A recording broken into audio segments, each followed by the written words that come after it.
was 2 in the morning in Tehran when the sky turned to fire. No warning, no ultimatum, just silence. And then the most devastating airstrike in the history of the modern Middle East.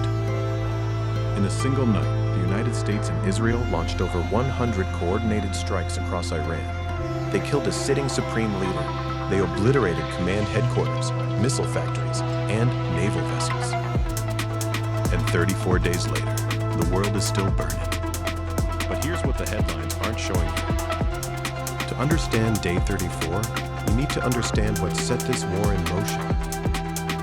For months leading into 2026, Iran had been quietly rebuilding, rearming Hezbollah in Lebanon, advancing ballistic missile production at a rate of roughly 100 missiles per month, and continuing a controversial nuclear program, even after the ceasefire of the June 2025 12-day war. Israel and the US had given diplomacy every possible chance. Then, on February 28, 2026, that window slammed shut. Just weeks earlier, in January 2026, Iran's government had violently cracked down on the largest anti-government protests since the 1979 Islamic Revolution, killing thousands of civilians in the Saqqade streets. President Trump had called it a red line, publicly, on live television.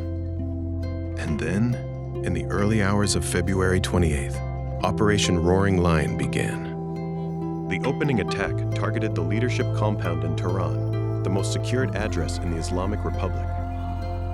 Within hours, Israeli intelligence confirmed Supreme Leader Ali Khamenei was dead. Let that sink in. The man who had ruled Iran with an iron fist for over 35 years, gone. In one night. Now let's talk about what Operation Roaring Lion actually looks like on the ground, because the numbers are staggering.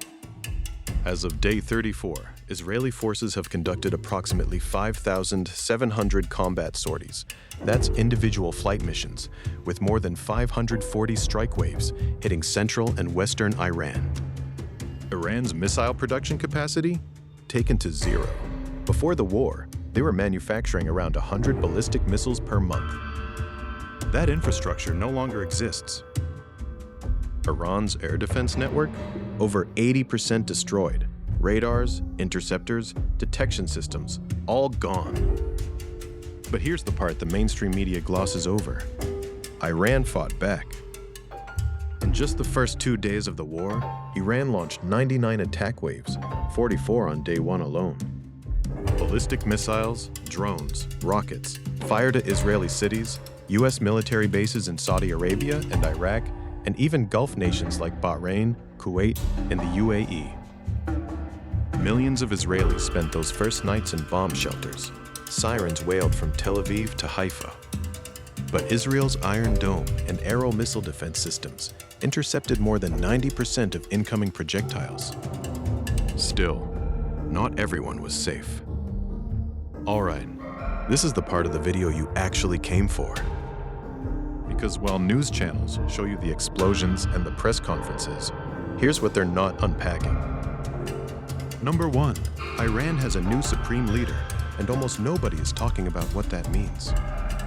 On March 8th, just 8 days into the war, Iran's Assembly of Experts elected Mojtaba Khamenei, the son of the killed supreme leader, as the new head of the Islamic Republic.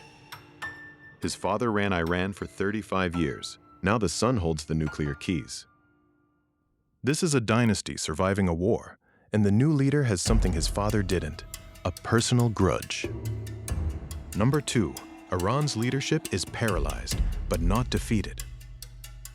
By late March, the New York Times described Iran's government as operating in a near-total state of paralysis.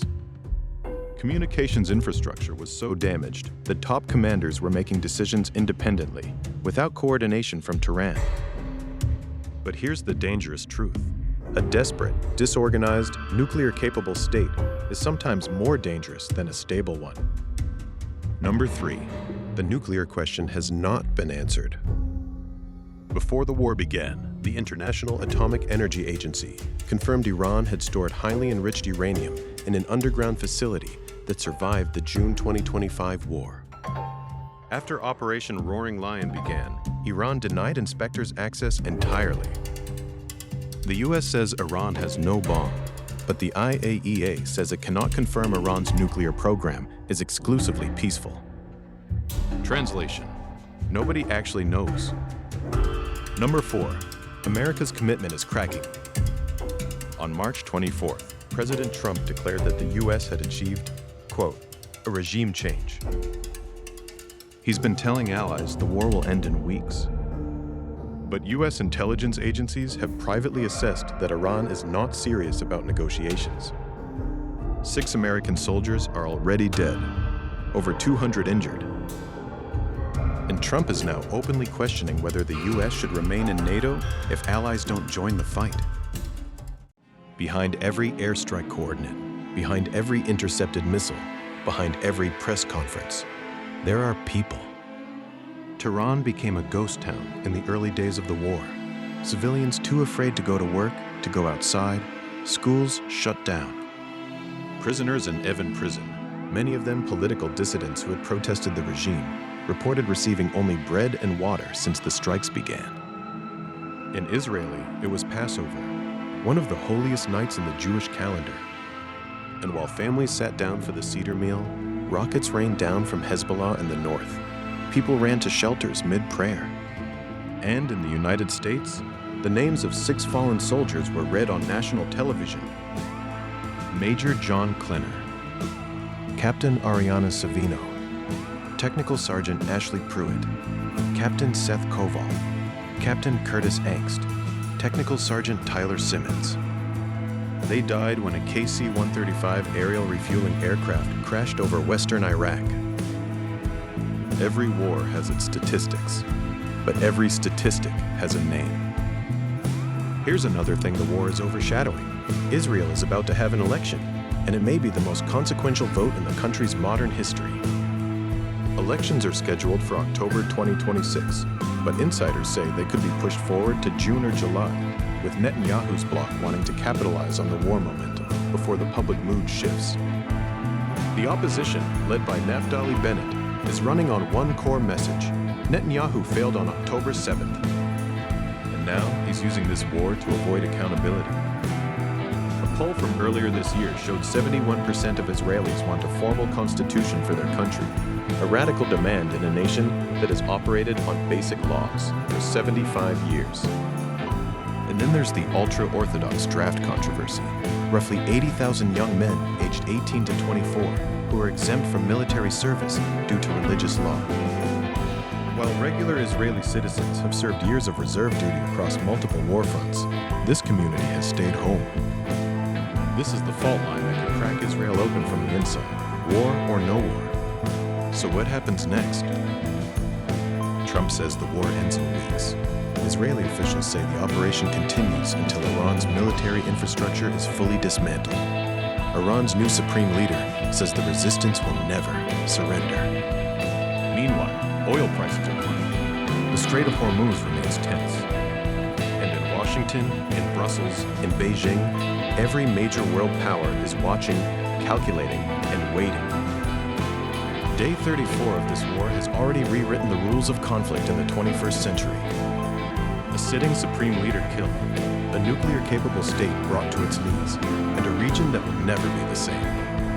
But here's the uncomfortable truth that nobody, not Trump, not Netanyahu, not the UN, has answered. What comes after the fire? If a regime falls, but no one is ready to replace it, if a nuclear program exists, but no one can verify it, if a war ends, but the hatred doesn't, then day 34 isn't the middle of a war. It might just be the beginning.